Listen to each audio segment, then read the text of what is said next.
the audience are like this now, and they just wanted to send you a message about your ex-man.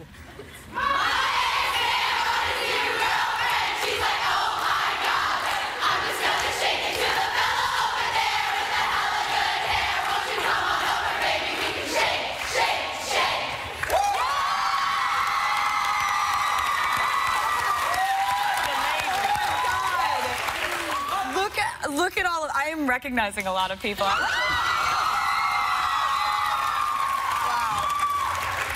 Congratulations. Yeah. All I can say is congratulations. The record is getting unbelievable reviews across the board and is sold out everywhere. So I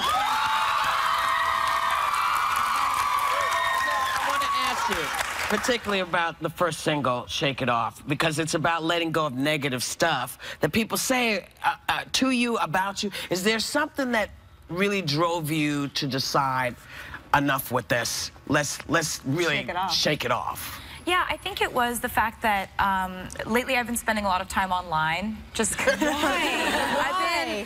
Because, well, not in the way you think. I've been kind of going and reading all kinds of comments from fans on Instagram and Tumblr and Twitter, and seeing that not only was I going through people saying things about me that weren't true, so was everyone that I was talking to online. And we may have different circumstances surrounding our lives and different sources of gossip. Theirs is like whispers in school hallways or rumors at work, and mine is on the newsstand when I check out at the grocery store. But it's the same feeling, and I think that it has to be the same reaction if you want to continue to live a happy life. You have to let go of things you can't control, and it's our human instinct to try and defend yourself when people have the wrong impression of you. You want to be like, but you don't like me because you don't understand. That's not what happened. But you have to let go of that and just like get rid of it, because it's not yours anymore.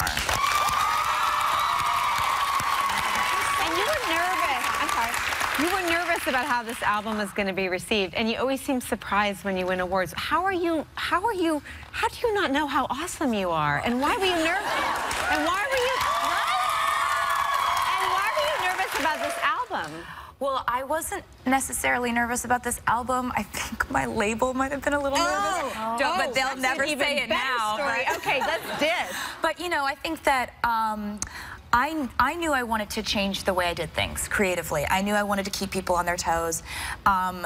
I didn't want anyone to have their feelings hurt by me changing directions creatively, because that's never the intention. Of course.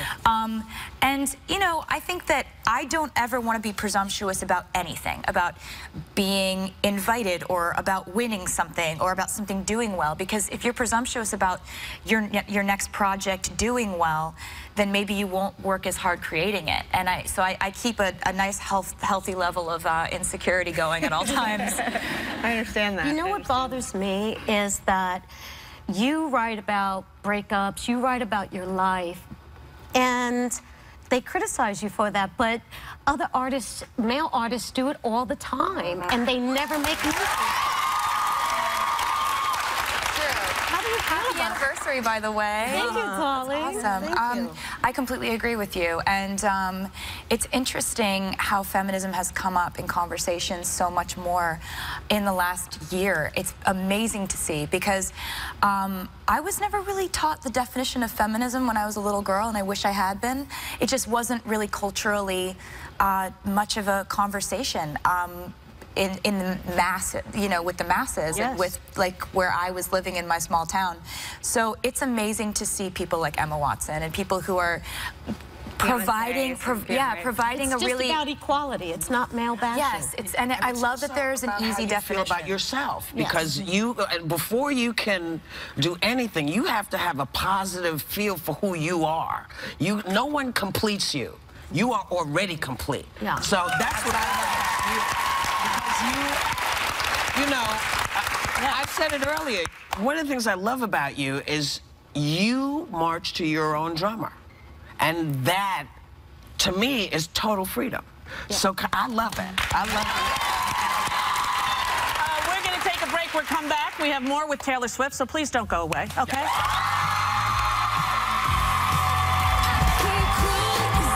Taylor's telling you why being single doesn't mean she's alone. I got this music.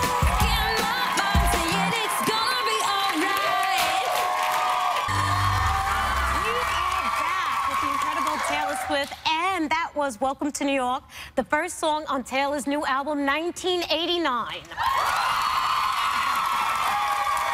Now, speaking of New York, my hometown, you have recently moved here, and you said that it's been your lifelong dream. I love it here. You do? I love it so much, and I actually ended up writing a song called Welcome to New York about what it felt like to move here and how it just felt very much like endless possibilities, and it feels like being unique is celebrated here. And Yes. the song Welcome to New York, I don't think I've told anybody this before, but the fans were wonderful enough to make it #1 on iTunes, and it's selling really, really well, which is good because I'm donating all of my proceeds to New York City Public Schools. Wow!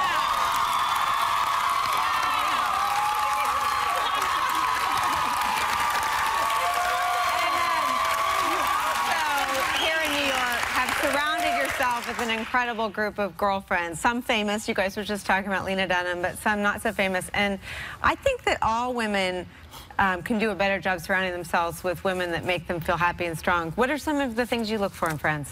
I look for people who really have their own passion in life.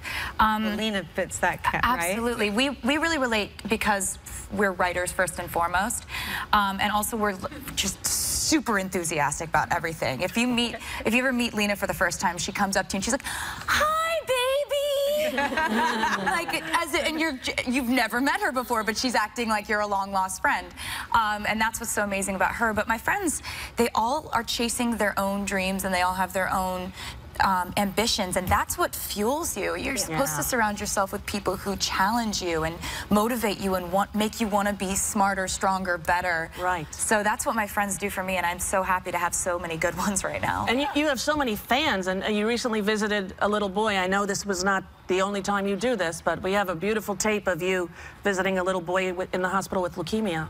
Take a look. I didn't know you'd come. You didn't know? Yeah. We wanted to surprise you. You did? Yeah. So this one goes like, we are never, ever, ever. Yes, We are never, ever, ever. Getting back together. You go talk to your friends. Talk to your friends. Talk to me. We are never, ever, ever. Getting back together. Perfect. That's just beautiful. So beautiful. Oh my God, I miss him so much watching that. That was just like a few months ago, but I already just like wish I could go back. It looks like he would like that too. I didn't know he would come. Oh, I love you. So I'm going to ask you a dopey question about your cat. Somebody just alerted us to the fact that it's National Cat Day. National Cat Day today. Two. I have 2 cats. 2 yeah. cats. How friendly are they?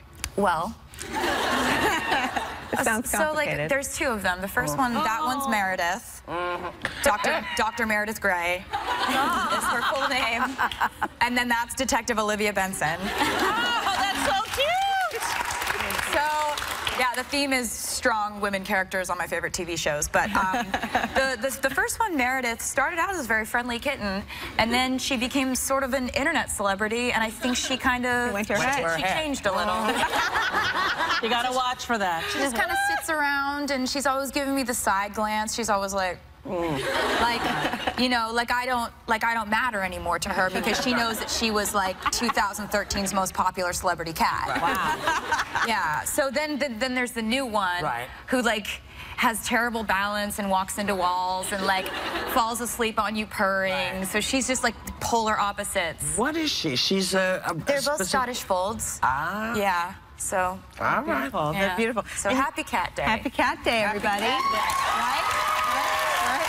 And you also just released a deluxe album that has some cool features. You want to tell us about that and all your... Yeah, because so the 1989 deluxe album is at Target, and it has 3 extra songs that I'm obsessed with. I'm so happy that people get to hear them.